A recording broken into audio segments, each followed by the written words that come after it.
Hello everyone, আমি বিতিশার রান্নাঘরে সবাইকে স্বাগত জানাচ্ছি। আজ যে রেসিপিটি আপনাদের সাথে শেয়ার করব সেটি হলো পাকা টমেটোর চাটনি। চলুন তাহলে দেরি না করে রেসিপিটি দেখে নেওয়া যাক। কড়াইতে সর্ষের তেল গরম করে শুকনো লঙ্কা ও তেজপাতা ফোড়ন দেব।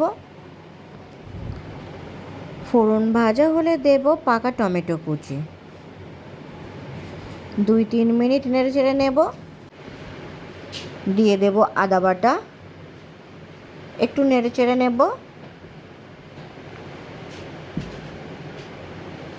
দিয়ে দেব পরিমাণ মতো লবণ।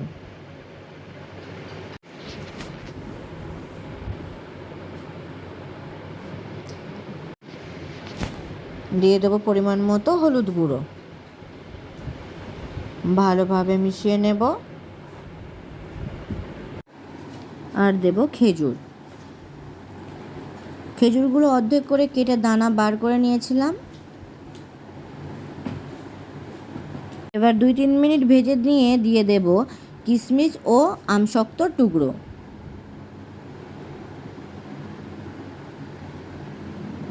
ঢাকা দিয়ে 5-6 মিনিট রেখে দেব।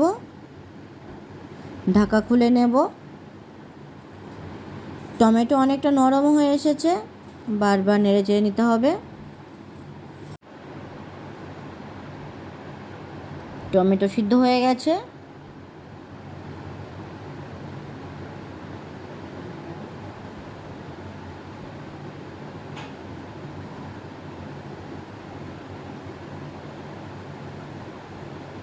দিয়ে দেব পরিমাণ মতো চিনি। আপনারা আপনাদের স্বাদ মতো চিনি দেবেন। চিনি টমেটোর সাথে মিশিয়ে নেব।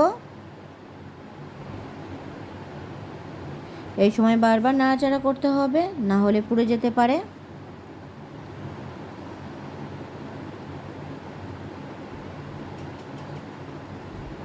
ঢাকা দিয়ে আরও 5-6 মিনিট কম আঁচে রান্না করে নেব। চাটনিতে আমি জল দেব না, সেজন্য কম আঁচে রান্না করব।